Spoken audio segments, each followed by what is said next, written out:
1928 Walt Disney அவருடைய வாழ்க்கையிலேயே மிக மோசமான கட்டத்தில் இருந்தார். கையில் பணமே இல்லை. எல்லாவற்றையும் இழந்த நிலையில் ரயிலில் கலிபோர்னியாவில் இருந்து திரும்பிக் கொண்டிருந்தார். 3 வருடங்களுக்கு முன்னால் அவர் உருவாக்கிய ஆஸ்வால்ட் த லக்கி ராபிட் மக்களிடையே பெரிய ஹிட். ஆனால் யுனிவர்சல் ஸ்டுடியோவுக்கு கான்ட்ராக்ட் பேச சென்றபோது அவர்கள் சொன்னது இதுதான்: ஆஸ்வால்ட் மட்டும் போதும், வால்ட் டிஸ்னி தேவையில்லை.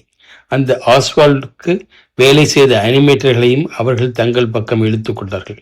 டிஸ்னி மனமுடைந்து ரயிலில் திரும்பும் போது ஒரு கசங்கிய காகிதத்தில் ஒரு பெரிய காதும் சிரிக்கும் முகமும் சிவப்பு ஷார்ட்ஸும் உள்ள ஒரு எலியை கிறுக்கினார்.